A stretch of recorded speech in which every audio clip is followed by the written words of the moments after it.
Those things have no logical relation to each other whatsoever, but it has caught the Democrats over and over and over. Change the way you think about politics when three masters of the art of political communication from both the left and the right reveal their secrets about how politicians manipulate the public. In There You Go Again, Orwell Comes to America, the science of manipulation. Look, traditionally in this country, the diasporas, whether they are Polish or Irish or Croat or Greek or others you could name, are politically far more extreme, insecure, resentful, nationalistic, irredentist, whatever you want to say, than the country that they refer to, that they refer back to, precisely, of course, because they don't live there, they live here. And so they identify with it in a very particular kind of extreme way. What is, I think, distinctive about the lobby for American-Israel relations, if you want to think of it that way, in this country, is that it has now been going on a very long time. Certainly I date it from the mid-60s, and I could say more about that if there's time later. And one of the consequences is that the issue of dual loyalty seems to be beside the point. I think that's a red herring in lots of ways. It's worse than that. I think that for many American Jews, and although I'm an American Jew, I don't include myself in this, for many American Jews, there is no daylight in their thinking between America's interests and Israel's interests. From their point of view, the interests are one and the same. So they don't think to themselves, well, let's make sure there's no criticism of Israel, because criticism of Israel is in some sense un-American. The two have blended, and that makes it extraordinarily difficult to talk about the subject. Because if you talk about the problem of our relationship with Israel, people can only assume that you have some other agenda, because it wouldn't be rational to separate the two in any other way, so the other agenda must be anti-Semitism of one kind or another. And I think what's happened is that there's a kind of codependency that's opened up between the two countries in the thinking, and I'll finish on this, that people have here about them, such that Israel encourages America's misreading of the Middle East in recent years, and America effectively conspires in Israel's failure to face the Palestinian problem head on. And it's very difficult to see in this country how people would learn to separate out the two. And this goes back, as I said, to the mid-60s. And on this I'll finish. Amos Elan, the very senior Haaretz journalist who was the foreign editor. Amos Elan. Oh. Amos. Back in the 1960s, was at a party in Washington to say goodbye to a long-standing Israeli ambassador.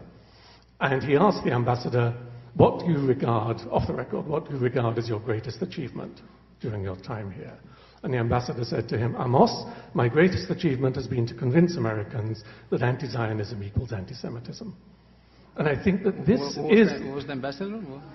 I'll tell you some other time. This is our problem. We have to somehow unravel this connection. And then we can have an intelligent debate about what is and what is not America's interest and Israel's interest. You travel and participate in various conferences, congresses, and all kinds of forums. You meet various people, from kings to the simplest people, in all countries. Does it seem to you that awareness is really awakening in people, and they are beginning to be aware of the catastrophe we're facing? Do they realize that we need to transform human nature? Or do they think that it is enough to repair the flaws we cause nature through technology? First, we've got population. The world today has 6.8 billion people. That's headed up to about 9 billion. Now, if we do a really great job on new vaccines, health care, reproductive health services, we could lower that by perhaps 10 or 15%.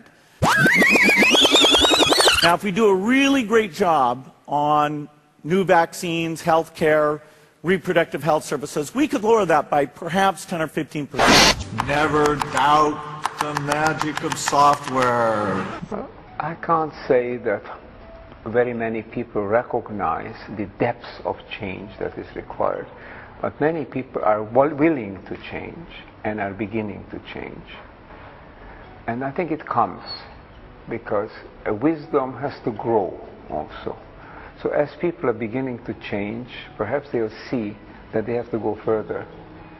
Not long ago, I participated at a conference on surveying what we call the culture of creatives. That's a new culture. They're trying to live responsibly. And it turns out that there are many more people worldwide. There may be 1/4 of the adult population in America already is trying to live in a more responsible way. Developers, developers, developers, developers, developers, developers. Developers, developers, developers, developers, developers, developers, developers, developers. Over 1/3 of the Italian population, as we just found out in a survey that's been conducted. So it's very important to bring this just below the level of awareness, just important to bring it up to above the level of awareness. During the last 8 days, the people of Haiti and the people of the world have joined together to deal with a tragedy of staggering proportions. Our hemisphere has seen its share of hardship, but there are few precedents for the situation we're facing in Port-au-Prince. Communication networks have played a critical role in our response. They were, of course, decimated and in many places totally destroyed. And in the hours after the quake, we worked with partners in the private sector, first to set up the Text Haiti campaign so that mobile phone users in the United States could donate to relief efforts via text messages.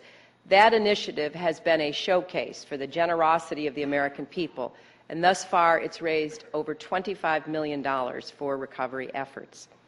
Information networks have also played a critical role on the ground.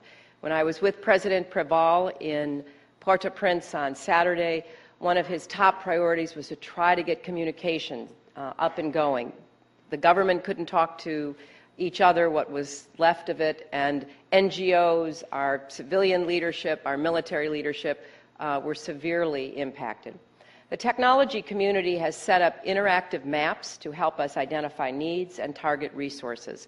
And on Monday, a 7-year-old girl and 2 women were pulled from the rubble of a collapsed supermarket by an American search and rescue team after they sent a text message calling for help. Now, these examples are manifestations of a much broader phenomenon. The spread of information networks is forming a new nervous system for our planet. When something happens in Haiti or Hunan, the rest of us learn about it in real time, from real people, and we can respond in real time as well. Google is the most powerful search engine on Earth. Today, billions of users Google for any kind of information. The former student's project now rules the World Wide Web. In 1997, Larry Page and Sergey Brin developed the so-called PageRank, a complex mathematical algorithm that ranks websites by their relevance. This groundbreaking invention profoundly transformed access to information. Google rapidly became the first choice for internet search, and this was just the beginning. Today, Google earns huge profits by dominating online advertising. It's well on the way to becoming the most valuable company on the global market. But is it just about money? These men pursue a great vision, the Google Master Plan. Any kind of information will be accessible to anybody, controlled by Google itself. With the credo, don't be evil. New features and products are constantly flying out of the Googleplex, all for free. Don't you worry about your privacy? The perfect blend of software and hardware, called Googleware, gives the company more computing power than anyone else. Google stores the entire known web in its giant database. And there's more. Gmail offers several gigabytes of free storage. It's no secret. All your mails, including received mails from your friends, are scanned. Google is methodically collecting personal data in many more ways, using cookies and account information, merely to offer relevant text ads.